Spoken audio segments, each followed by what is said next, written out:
할렐루야. 우리 주님의 은혜와 평강이 한 주간의 삶에 충만하시기를 주의 이름으로 축복합니다. 오늘 말씀은 사무엘하 11장 6절에서 13절입니다.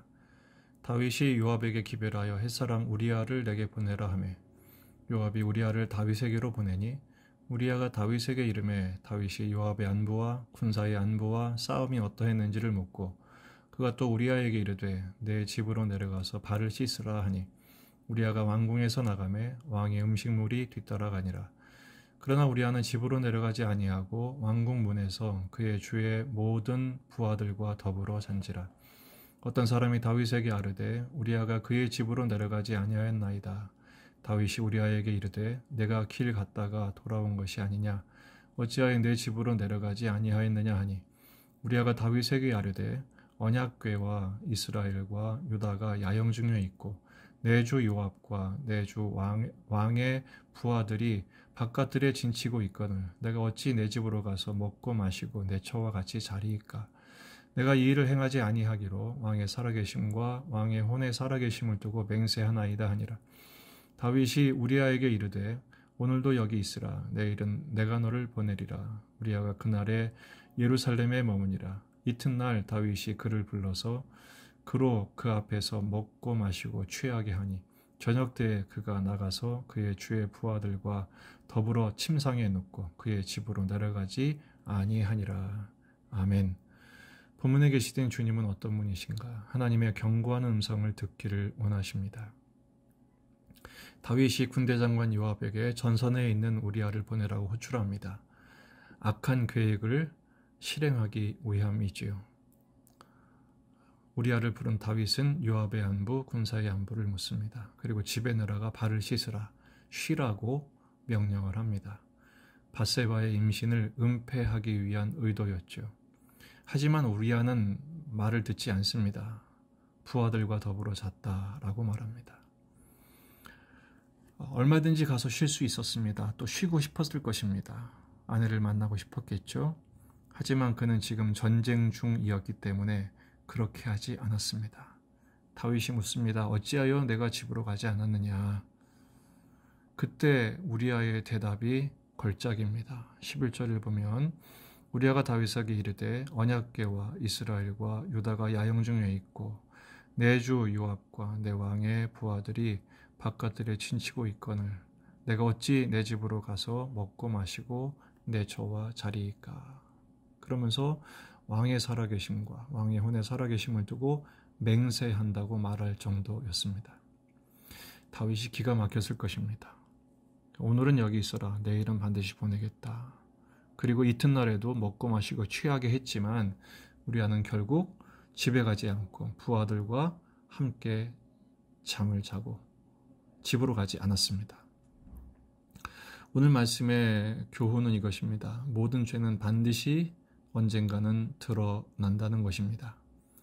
지금 다윗은 자신의 죄악을 은폐하기 위한 계획을 진행 중이지만 주변에 있는 사람들이 알았고 또 무엇보다도 하나님이 알고 계심을 오늘 본문 말씀이 지금 고발하고 있지 않습니까?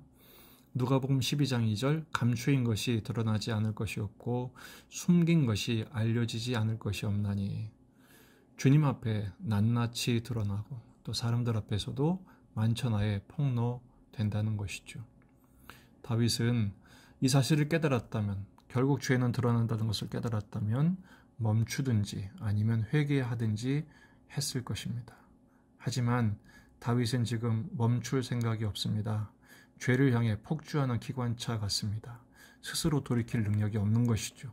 죄에 붙들리면 이렇게 됩니다. 인간의 민낯이 드러나고 마는 것이죠. 두 번째는 하나님의 경고를 듣는 귀가 열려야 합니다. 충직한 우리아의 이 말들, 그가 고백했던 11절의 말씀에는 요압도 있고 군인도 있고 전쟁이란 말도 나오지만 정작 나와야 할 다윗의 이름은 나오지 않습니다. 왜냐하면 다윗은 지금 전쟁을 수행하는 것이 아니라 죄를 수행하는 자가 되고 있었기 때문이죠. 그 우리아의 말 속에서 하나님의 음성을 드러낼 수 있어야 했습니다. 아니, 하나님의 말씀이 다윗의 가슴에 비수처럼 꽂혔을 것입니다. 하지만 그는 외면했습니다.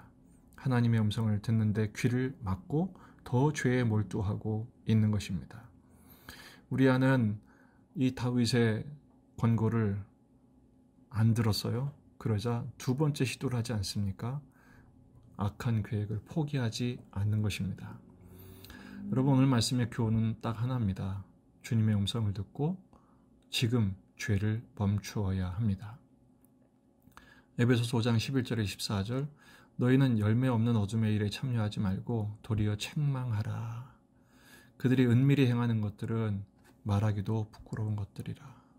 그러나 책망을 받는 모든 것은 빛으로 말미암아 드러나나니 드러나는 것마다 빛이니라. 그러므로 이르시기를 잠자는 자여 깨어서 죽은 자들 가운데서 일어나라. 그리스도께서 너에게 비추이시리라 하셨느니라. 아멘. 충직한 우리아의 말이 다윗에게는 빛이 되어 비쳤지만 지금 다윗은 어둠의 일에 몰두하고 있습니다. 다윗이 죄에 몰두하고 있는 대신 하지 않는 것이, 멈추고 있었던 것이 있습니다.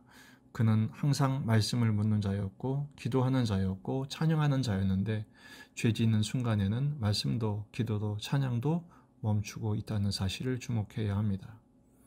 골로새서 4장 2절, 기도를 계속하고 기도에 감사함으로 깨어있으라. 그렇습니다. 시험에 들지 않도록 깨어있어 기도라고 주님 말씀하신 것을 우리는 기억해야 합니다. 우리는 연약합니다. 죄에 영향받고 또 죄에 자극받고 또 죄에 빠질 때가 많습니다.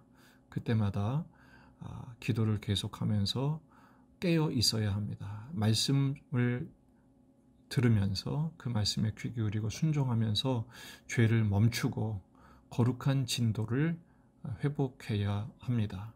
오늘도 말씀과 기도로 거룩하여 주고 찬양과 감사로 영적인 우리의 밸런스를 잃지 않는 날이 되어야 합니다. 오늘도 죄에 돌이켜 회개의 삶, 오히려 주님 앞에 더욱 가까이 가는, 주님과 동행하는 거룩하고 또한 주의 말씀에 순종하는 날로 출발하시는 축복의 월요일 되시기를 주의 이름으로 축원합니다.